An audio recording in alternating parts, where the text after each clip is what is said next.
कक्षा 8 प्रश्नावली 2.4 सवाल नंबर 5 की बात करेंगे हम। शोभा की माँ की आयु शोभो की आयु की 6 गुनी है। मतलब कि जो शोभो की आयु है उसकी माँ की आयु की 6 गुनी है। मतलब शोभो की आयु अगर x है तो उसके माँ की आयु कितनी हो जाएगी, 6x हो जाएगी, क्योंकि उसकी माँ की आयु 6 गुनी है उससे। ठीक है।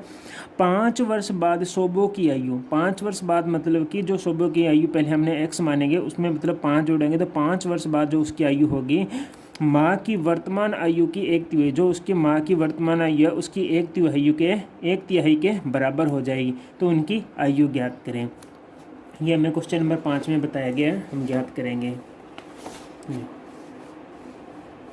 हमने क्या माना शोभो की वर्तमान आयु कितनी मानी, x वर्ष मानी।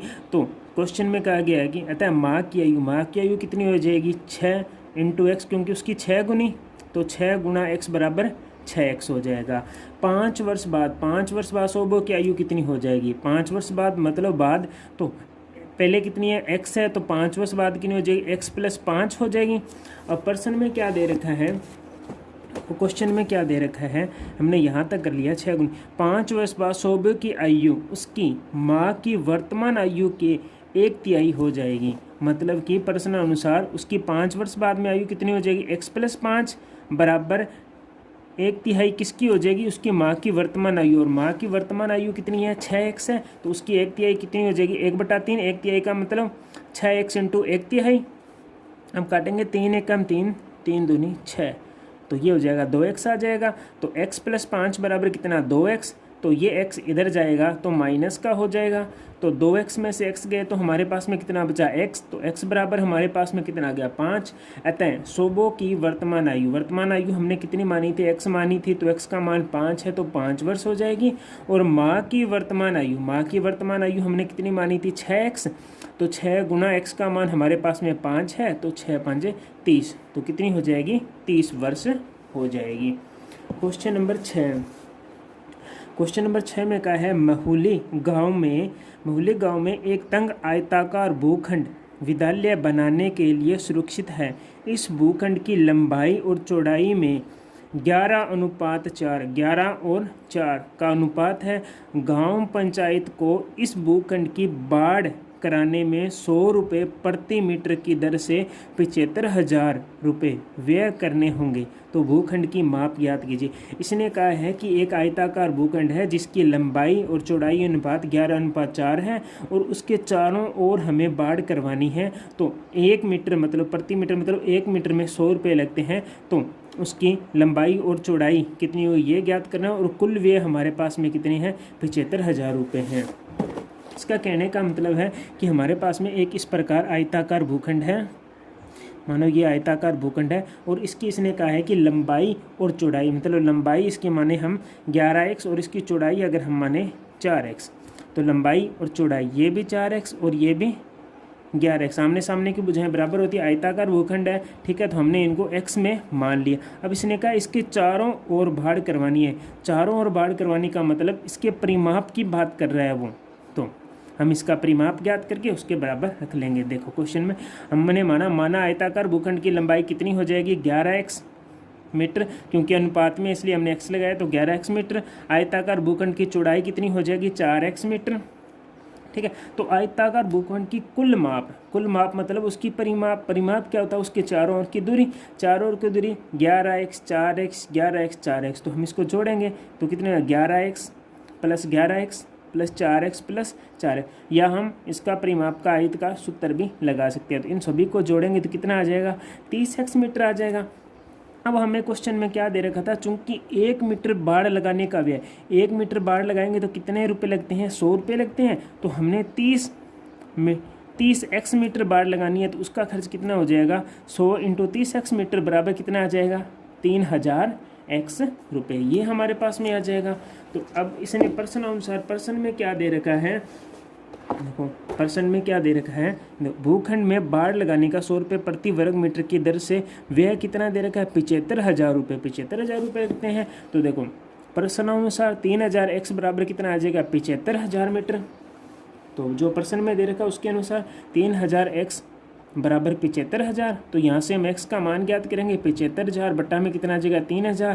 3 जीरो से 3 जीरो कट गए, 75 में 3 का भाग दिया 25 आ गया। तो x का मान हमारे पास में कितना आ गया 25 आ गया। तो अतः आयताकार भूखंड की लंबाई हमने कितनी मानी थी 11x मानी थी। तो 11 × 25 बराबर कितना आ जाएगा 275 मीटर। और इसी प्रकार आयताकार भूखंड की चौड़ाई कितनी मानी थी हमने 4x। तो 4 × 25 बराबर कितना आ जाएगा 100 मीटर। क्वेश्चन नंबर 7 की बात करते हैं। 7 में हसन स्कूल वर्दी बनाने के लिए 2 प्रकार का कपड़ा खरीदता है। इसमें कमीज के कपड़े का भाव 50 रुपये प्रति मीटर तथा पतलून के कपड़े का भाव 90 रुपये प्रति मीटर है।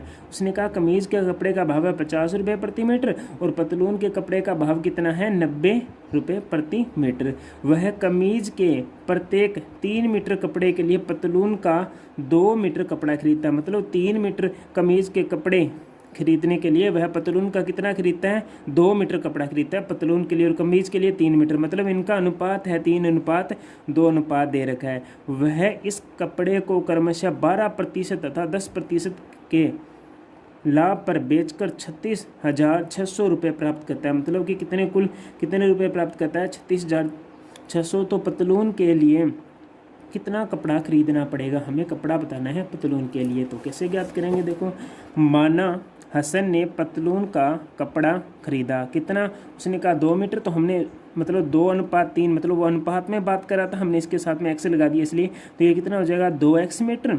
और हसन ने कमीज का कपड़ा कितना खरीदा है 3x मीटर। ये तो उनके खरीदने की बात है। अब तो 2x मीटर पतलून के कपड़े का क्रय मूल्य है। क्रय मूल्य मतलब खरीदना कितने रुपये हो जाएंगे 2x × 90, क्योंकि पतलून के कपड़े का कितने रुपए दे रखे थे, यहाँ देखो पतलून के लिए कपड़े का भाव कितने रुपए दे रखे थे 90 रुपये प्रति मीटर दे रखा था। इसलिए हमने 2x मीटर पतलून के कपड़े का क्रय मूल्य कितने है 2x × 90 बराबर 180 रुपये। इसी प्रकार 3x मीटर कमीज के कपड़े का क्रय मूल्य कितने हो जाएगा 3x × 50। 50 क्यों आया, क्योंकि इसने कहा कपड़े का भाव कितना है 50 रुपये प्रति वर्ग मीटर है। तो इसलिए यहाँ पर क्या आ गया 50। तो 3x × 50 बराबर कितना 150 रुपये। अब क्वेश्चन में कहा था कि वह कपड़े को क्रमशः 12% व 10% के लाभ पर बेचता है। ठीक है, तो हम लाभ ज्ञात करेंगे। तो 12% लाभ की दर से पतलून के कपड़े पर प्राप्त लाभ, 12% की दर से हमें क्या लाभ होगा। तो लाभ का सूत्र क्या होता है क्रय मूल्य × लाभ दर बटा में 100। तो हमारे पास में क्रय मूल्य कितना है, क्रय मूल्य हमारे पास में है पतलून के कपड़े का 180 रुपये। तो हमने क्रय मूल्य लगा दिया गुणा लाभ दर। लाभ कितना है 12%। प्रतिशत का चिन्ह क्यों नहीं लगाया, क्योंकि नीचे हमने 100 लगा दिया। तो लाभ हमारे पास में 12 बटा में 100। अब इनको काटेंगे, देखो 0 से 0 कैंसिल होगी, 2 के बाड़े से काटा 6, यहाँ आ गया 5। तो 18 को 6 से गुणा किया 108 बटा में क्या गया 5 गुणा में x। तो 108 बटा में 5x रुपये आ गए। तो अब क्या करेंगे पतलून के कपड़े का विक्रय मूल्य, ये तो लाभ ज्ञात कर लिया था, क्रय मूल्य हमारे पास में 180 रुपये लाभ हमने ज्ञात कर लिया। अब उसका विक्रय मूल्य ज्ञात करेंगे। तो विक्रय मूल्य कैसे ज्ञात करते हैं, क्रय मूल्य × क्रय मूल्य प्लस लाभ। विक्रय मतलब बेचना, तो क्रय मूल्य प्लस लाभ।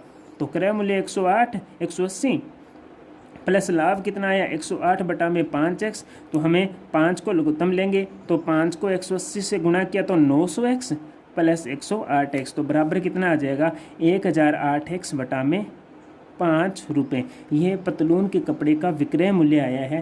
पहले हमने यहाँ पर क्या ज्ञात किया था, लाभ ज्ञात किया था। ऊपर हमारे पास में क्या ज्ञात किया था, क्रय मूल्य ज्ञात। क्रय मूल्य, विक्रय मूल्य और लाभ तीनों ही हमने ज्ञात कर लिए पतलून के लिए। अब बात करेंगे कमीज के कपड़े के लिए।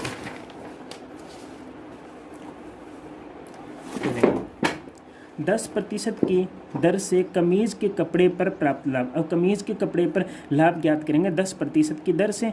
तो क्रय मूल्य × लाभ दर बटा में 100। तो क्रय मूल्य हमने अभी बताया था कितना था 150 रुपये ज्ञात किया था 150 रुपये × लाभ की दर कितनी है 10। तो 10 लगा दी बटा में 100। तो 1 0 से 1 0 कैंसिल, 1 0 से 1 0 बचा कितना 15x। तो 15x रुपये।